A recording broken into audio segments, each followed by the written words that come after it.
In today's video, I'm going to help you understand Deuteronomy chapter 25, verse 11 to 12, the passage in the Bible which talks about chopping off a woman's hand. This is one of those verses in the Bible that you might read, you might come across, someone may even present it to you, and you're just taken aback like, whoa. The first thing we're going to do is read the passage, and then I'll help you understand it step by step and give you other additional stuff as well, which I think will be helpful to you. So first things first, as you can see here, it says, when men strive together with one another. Right, so basically when two men are fighting each other and the wife of one of them draws near to deliver her husband out of the hand of him that smites him. So in simple terms, two men are fighting each other. The wife of one of the husbands basically now tries to intervene and get close and try to stop it. It says, and she puts forth her hand, so she stretches out her hand and takes him by the secrets. That's just a biblical way of saying a male's private parts, right? It says in verse 12, then you shall cut off her hand, your eye shall not pity her. So first and foremost, the Bible is actually saying it, right? It's not a situation where, which happens from time to time, where someone may say, oh, the Bible says X, Y, Z, and the Bible doesn't actually say it. This, we just read it, is obviously a passage there which obviously says that. More on that later on though. Next we can talk about just the scenario. So firstly, it's not like just this generic scenario. In fact, it's a very peculiar scenario which this judgment is for. And it's important because that begins to help us understand, like, why would God make a judgment like this in the law of Moses for this particular reason? And there's hints in the verse, and I'll unpack some of this stuff anyway to help you understand it even better. So when we think about the judgment, right, firstly, it's talking about cutting off a hand in verse 12. It can be looked at as extreme. Why would you go to those lengths because of what she's actually doing? That is the first clue which helps us understand and think about it just on a deeper level, right? Typically, we kind of view things as harsher punishment results in a harsher crime, right?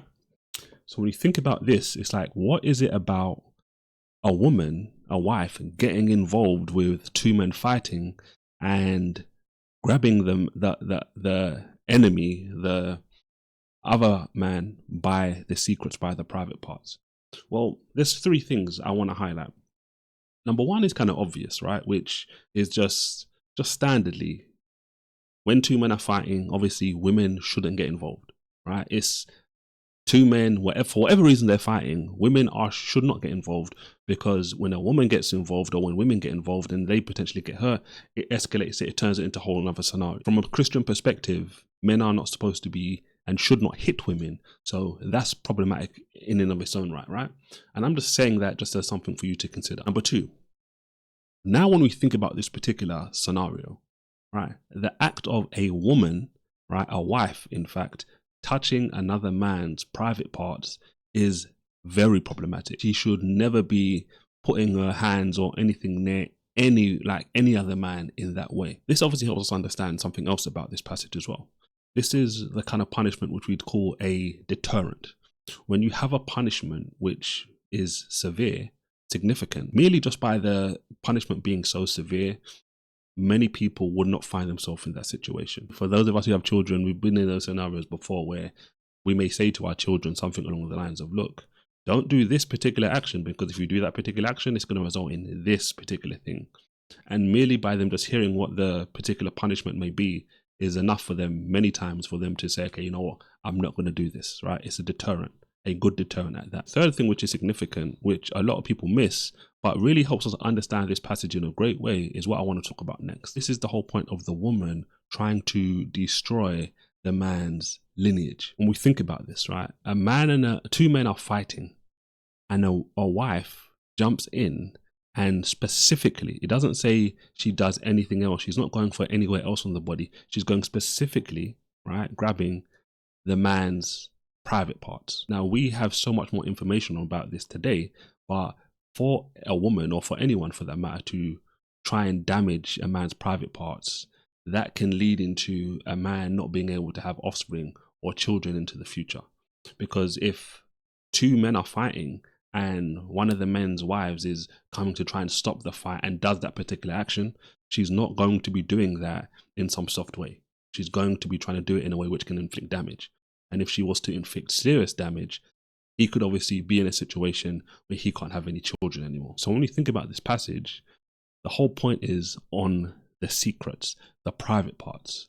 And when you think about it from that perspective, God takes that seriously, because at the end of the day, if a woman, based on this action here, kills off a man's potential offspring in the future, when you now think about it from that perspective and in that light, it's like, okay, the punishment doesn't even seem as severe as it could be, because we're talking about the murder or the killing, the cutting off of an infinite amount of potential offspring, or maybe not infinite, but a large potential, right?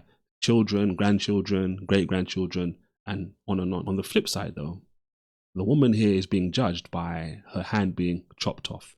And the reason I'm saying it from that perspective is you see in the law already an eye for an eye. So God could have sent down a law which actually said if a woman does this, you could just kill her and it'd be a just judgment.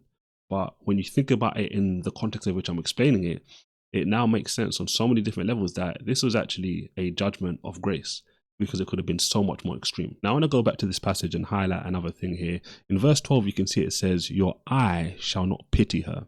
And the reason I'm highlighting this is because obviously, like I've already said from the beginning of this video, this may take a lot of us as we read this for the first time, especially, by shock and surprise. It's like, whoa, like why so extreme? This can seem crazy. This can seem excessive.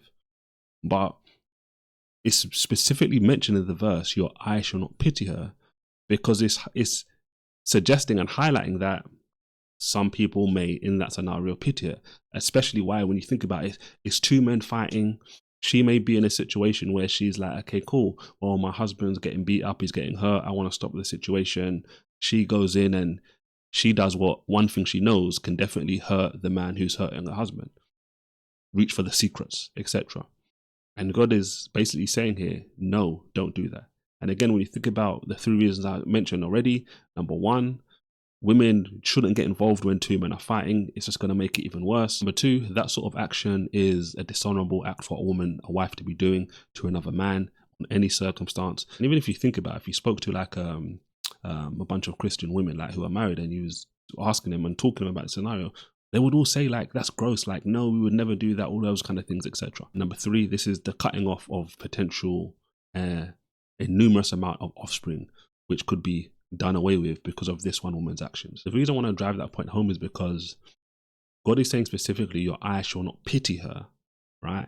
And that should always cast your mind back to, well, why shouldn't your eye pity her? It should cast your mind back to the action. Clearly, in God's eyes, this is a significant action which should not be done, hence the significant punishment in return. And it shouldn't be a situation where you are giving her pity and saying, no, like, okay, I know you did this, but we're going to allow you on this particular scenario. Now, one of the things I'll say as well, I've been speaking throughout this video, really from the perspective of taking a literal interpretation of this passage. And I'm just going to say that there's no reason why you shouldn't take a literal reading of this passage. Or the better way to say it, there's no problem with you taking a literal understanding of this passage. But on the other hand, there are Jewish commentaries which talk about how this isn't a literal punishment. This is, at least not for the most part, this is a scenario where instead of chopping off the woman's hand for this grievous sin, you can obviously pay money and that would obviously absolve the situation. Now I'm mentioning that so you understand there are other interpretations of this particular passage. And at the same time, it's for you now to think deeply more about and think about which one makes more sense, specifically in regards to the text.